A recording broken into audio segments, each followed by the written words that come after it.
मित्रों नमस्कार, मैं मनोज सिंह आप सभी का स्वागत एवं अभिनंदन करता हूँ। जैसे कि इसके पहले हम लोग अलंकार पढ़ रहे थे। अलंकार में हम लोगों ने सिर्फ अभी एक ही पढ़ा है, वो भी अनुप्रास अलंकार। शब्द अलंकार के मुख्य 5 भेद हैं, 5 में हमने सिर्फ एक पढ़ा है, अनुप्रास अलंकार। आइए आज हम इसका दूसरा भेद देखते हैं। हाँ, दूसरा भेद क्या है? दूसरा है वक्रोक्ति, वक्रोक्ति अलंकार। हाँ, अगर हम वक्रोक्ति अलंकार को देखें तो कैसे? वक्र प्लस उक्ति। वक्र का अर्थ होता है टेढ़ा और उक्ति का अर्थ होता है कथन। आप यहाँ पर देखिए, वक्र, वक्रोक्ति, वक्र और उक्ति। वक्र अर्थात टेढ़ा और उक्ति मतलब कथन। जहाँ किसी बात को उसके गूढ़ अर्थ को बता दिया जाए वहां पर आपका वक्रोक्ति अलंकार हो जाता है। जहाँ गूढ़ अर्थ रहेगा वहां पर आपको सीधे सीधे समझ लेना है कि वक्रोक्ति अलंकार होगा। तो आइए इसकी हम परिभाषा देखते हैं। वक्रोक्ति है, हाँ, यहाँ पर हम अगर देखिए आपसे बताएं तो वक्रोक्ति अलंकार सबसे बात पहले कहते किसे? यहाँ परिभाषा अगर हम देखें, हाँ, परिभाषा में हम आपको बताएं, जब किसी परिभाषा में अगर हम देखें, जब किसी कथन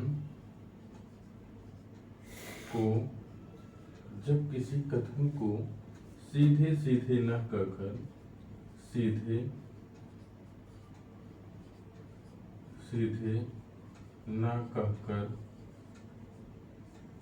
सीधे न कहकर उसके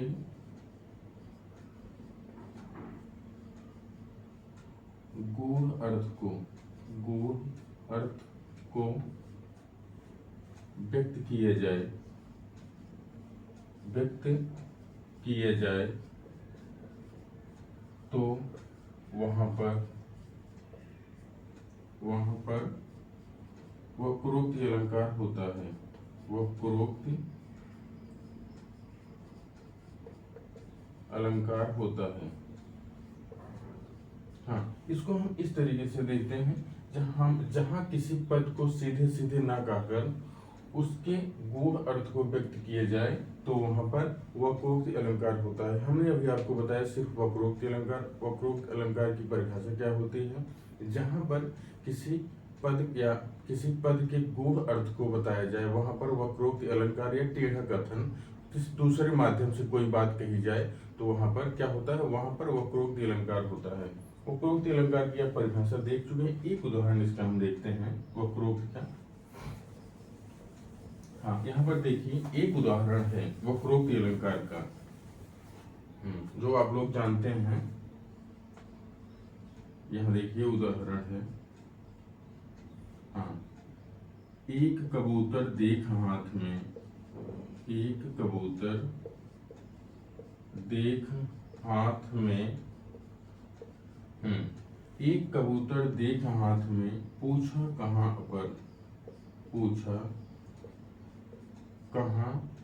अपर है। उसके अगला है, उसने कहा अपर कैसा,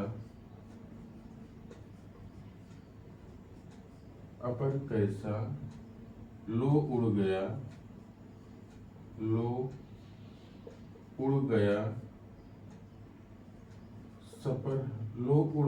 सपर है। हाँ, इस पंक्ति को अगर हम देखें तो गुरुभक्त सिंह की है। गुरुभक्त सिंह की रचना नूरजहां।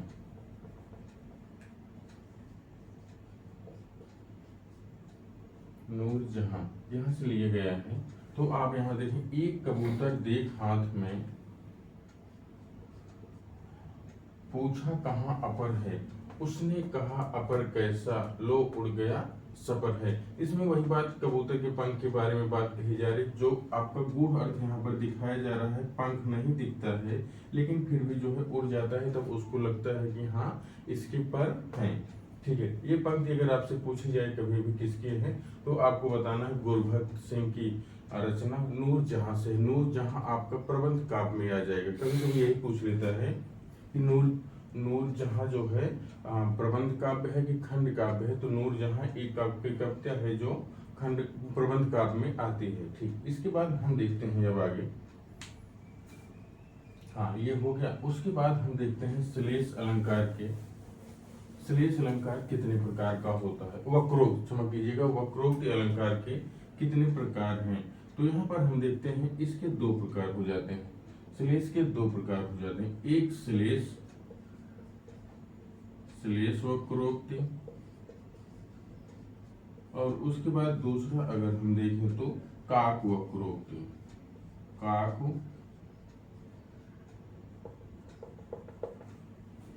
काक वक्रोक्ति। हाँ, यहाँ पर हम देखें, हाँ, लेकिन अगर हम एक देखते हैं तो और एक जाता है, श्लेष के भी दो भेद हो जाते हैं। श्लेष के आपका एक भंग हो जाएगा, या इसी को आप सभंग कह सकते हैं, और दूसरा क्या हो जाएगा? अभंग। हाँ, जिसमें शब्द को हम तोड़कर उसके अर्थ को प्राप्त कर सकें, वहां पर सभंग हो जाएगा या भंग हो जाएगा, और जहां तोड़कर अर्थ ना पता चले वहां पर अभंग हो जाएगा। तो ठीक है मित्रों, आइए, हमने आपको बताया कि वक्रोक्ति के दो भेद हो जाते हैं, एक श्लेष हो जाता है, दूसरा वक्रोक्ति हो जाता है। और श्लेष के भी दो हो जाते हैं, एक भंग या सभंग हो जाता है और दूसरा अभंग हो जाता है। तो यहाँ पर हम देखते हैं अगला श्लेष और वक्रोक्ति में देखते हैं। श्लेष, पहले सबसे पहले श्लेष को ही हम देखते हैं। श्लेष में हम आपको बताएं, श्लेष की परिभाषा अगर हम देखें, जहां उक्ति की वक्रता, जहां उक्ति अर्थात कथन का टेढ़ापन, उक्ति की वक्रता का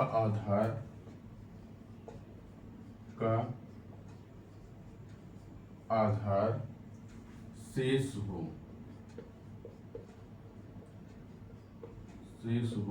वहां पर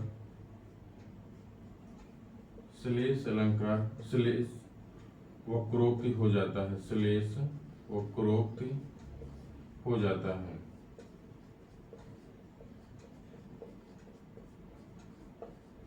हाँ, यहाँ पर हम आपसे बताएं, वक्रता का आधार से हमने आपको बताया था कि जहां पर किसी अर्थ को तोड़कर पता चले तो वहां पर श्लेष अलंकार हो जाएगा, श्लेष वक्रोक्ति हो जाएगा।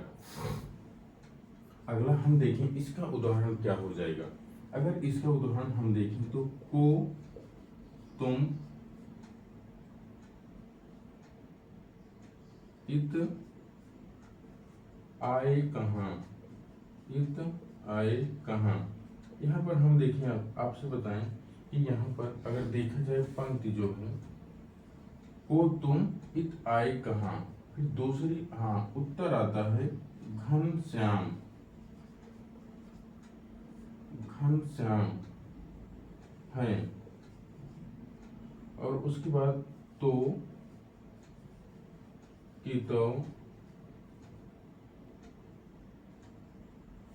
कितहूँ, हाँ, ऐसे हैं, तो कितहूँ बरसों।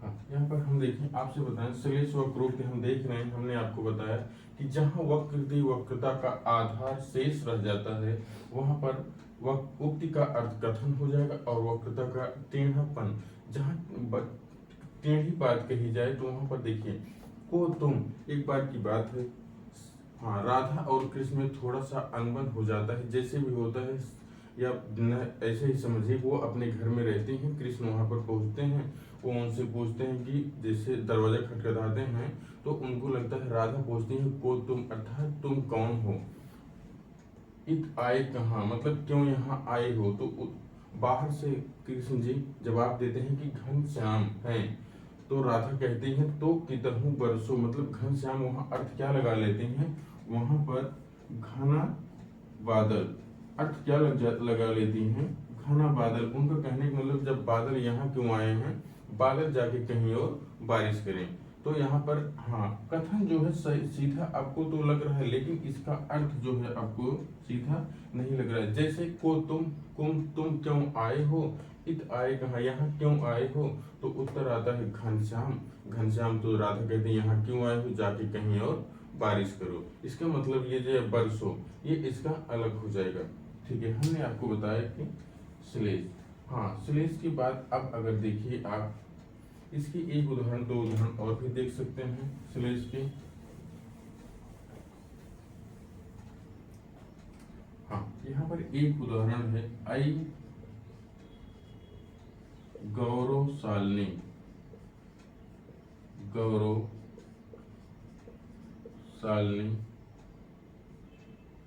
आई गौरवशालिनी माननी आज, मानिन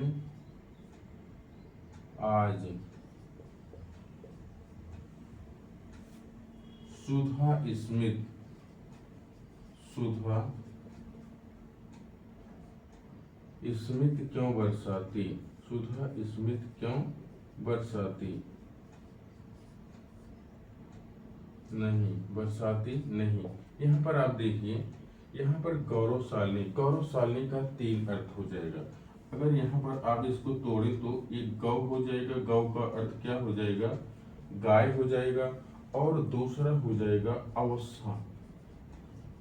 अवस्था का क्या हो जाएगा, जो वश रहित हो, क्या हो, वश में जो ना हो वही तो वश रहित हो जाएगा, वश रहित। और अलनी का अर्थ क्या हो जाएगा, यहाँ पर अलनी देखिए, अलनी का अर्थ क्या हो जाएगा, अलनी का अर्थ यहाँ भ्रमरी हो जाएगा।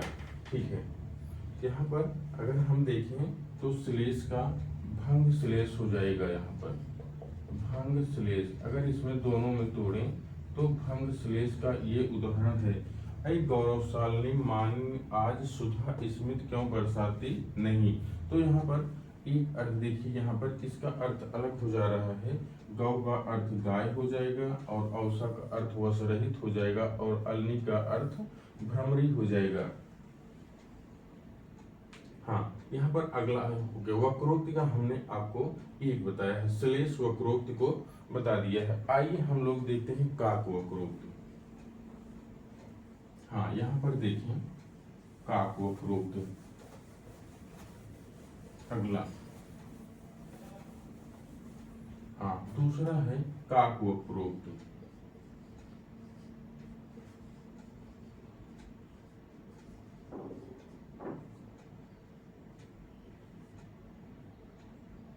हाँ, यहाँ पर हम देखते हैं काक वक्रोक्ति, जहाँ कहे हुए, यहाँ इसकी परिभाषा में देखते हैं, जहाँ कहे हुए कथन, जहाँ कहे हुए कथन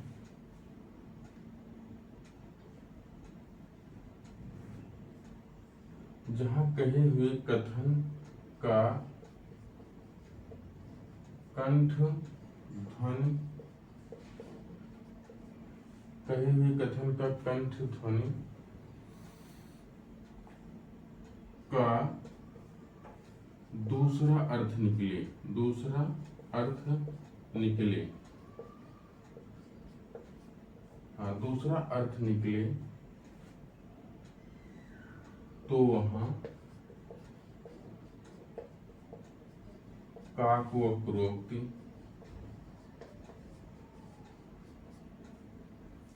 हो जाता है।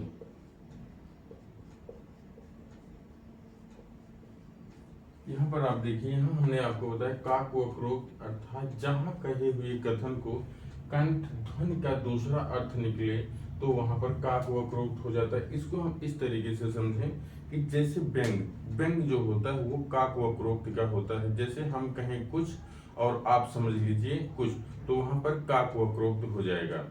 काक वक्रोक्त उदाहरण हम देखते हैं, इसके उदाहरण एक है, मैं सुकुमार नाथ बन जोहू, मैं सुकुमार नाथ मन जोगू। अच्छा, हाँ, यहाँ है जोगू। अगली दूसरी पंक्ति हो जाएगा, तुम ही उचित तप मु कह भोगू। यहाँ पर हम देखें इसका अर्थ आपका अलग कैसे होगा, ये देखिए। हाँ, वहाँ की पंक्ति है, जब राम और सीता लक्ष्मण को वनवास हुआ रहता है, तो जब राम जी जाते रहते हैं वनवास, वो सीता से कहते हैं कि आप तो वन जाने के योग्य नहीं हैं। तो सीता जी को ये बात बुरी लगती। उन्होंने कटाक्ष के माध्यम से राम से क्या कहा है, वही बात यहाँ पर कही गई। जैसे जैसे जब राम जी कहते हैं कि आप कोमल हैं, सुकोमल हैं, आप जो है वनवास जाने योग्य नहीं हैं, तब वहाँ सीता जी कहती हाँ हाँ आप तो सही बात कह रहे हैं, क्योंकि मैं सुकुमार नाथ मनजोगू, मैं तो सुकुमार हूँ और तुम, अर्थात आप जो है उचित तब के लिए ही पैदा हुए, अर्थात बन जाने के लिए ही पैदा हुए हैं। तो यहाँ इनका कटाक्ष हो जाए। कटाक्ष ऐसे हो जाएगा कि जैसे हाँ ठीक है, वो राजा के यहाँ पैदा हुए थे, तो क्या राम भी तो राजा के यहाँ पैदा हुए थे, अर्थात वो बन जाने योग्य हैं, तो सीता जी नहीं है। वहाँ पर उनकी कथन को जो है दूसरे माध्यम से ले लिया गया है। तो यहाँ पर क्या हो जाएगा, यहाँ पर काकवक्रोक्ति हो जाएगा।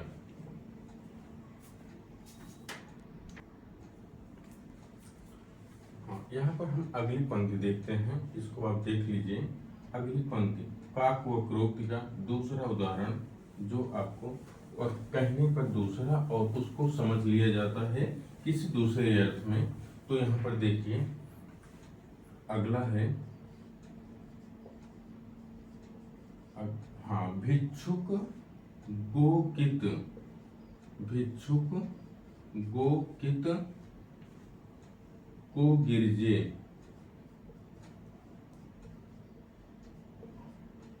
को गिरजे। और दूसरी पंक्ति है, सो तो मांगन को बल के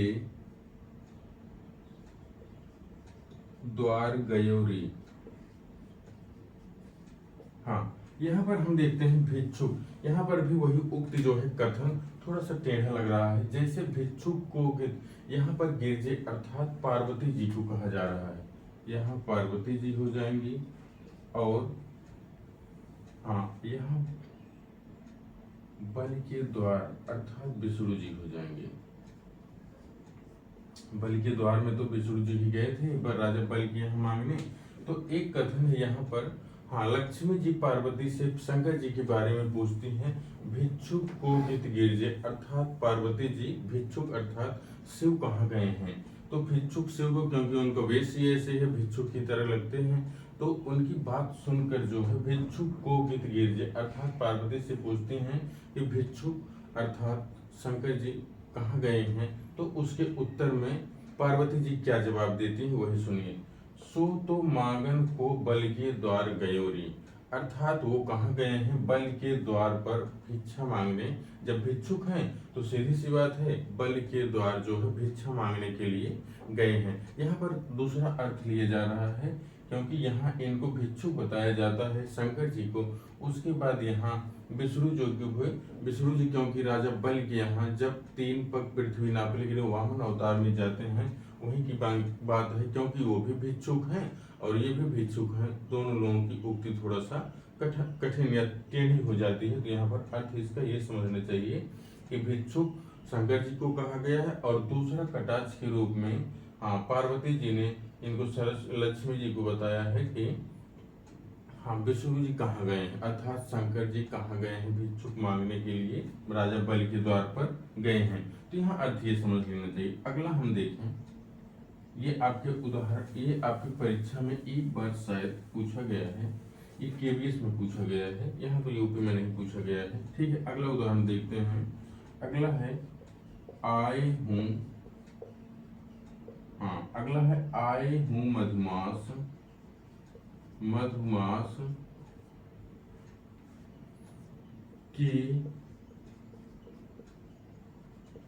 प्रियतम, आए हो मधुमास के प्रियतम, आए हैं नाही, आए हैं नाही, पहली पंक्ति है।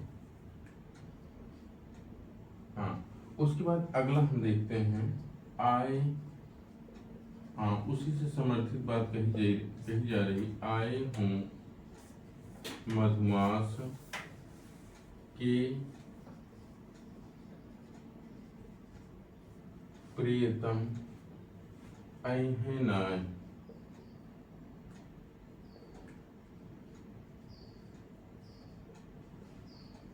हाँ यहाँ पर हाँ आया है, आए हूँ मधुमास के प्रीतम अहनाय। और दूसरी पंक्ति यही है, आए हूँ मधुमास के प्रीतम अहनाय। यहाँ पर इन्वर्टेड कामा का थोड़ा सा प्रयोग करेंगे तो अर्थ इसका बदल जाएगा। अगला देखते हैं, बिहारी जी की एक पंक्ति है।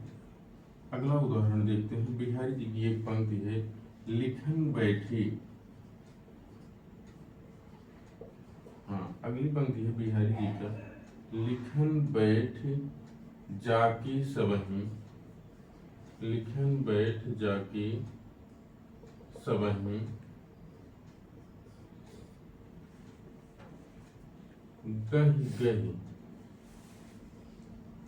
गही गही गरब गरूर। हाँ दूसरी है, भय न केते। भय न केते जगत के। भय न केते जगत के चतुर चितेरे। चतुर चितेरे कूर। यहाँ पर आप देखिए तो बिहारी की पंक्ति है। हाँ हमने आपको भय न कीते अर्थात यहाँ पर इसका अर्थ अगर हम देखें तो क्या हो जाएगा, कितने हुए। यहाँ इसका अर्थ देखें तो कितने हुए। ये दो उदाहरण और आप देख लीजिए। काकवक्रोक्ति हमने अभी आपको मैं सुकुमार नाथ बंजोग को ये बताया है, और जो है भिक्षुक को गीत गिरजे, अर्थात दो उदाहरण आपको। अगला है, आए हूँ मधुमास के प्रीतम अहनाय।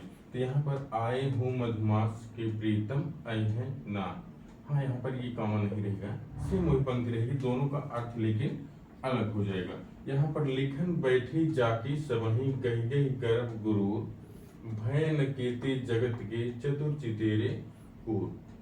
यहाँ पर इसका अर्थ भय न केते मतलब कितने हुए, ये आपका हाँ कितने ना हुए हो जाएगा। यहाँ पर अर्थ इसका देखिए, कितने ना हुए, कितने न हुए, तो यहाँ पर इसका अर्थ बदल जाएगा। अभी हम लोगों ने वक्रोक्ति अलंकार, वक्रोक्ति को पढ़ा है। आइए अगला देखते हैं, वक्रोक्त के बाद जो है, हाँ वक्रोक्त के बाद, हाँ वक्रोक्त, आज हम वक्रोक्त अलंकार को ही देखेंगे। बाकी और श्लेष अलंकार है, बेपसा है और यमक अलंकार है, अनुप्रास के ही भेद हैं, उसको हम लोग कल पढ़ेंगे। तब तक के लिए नमस्कार।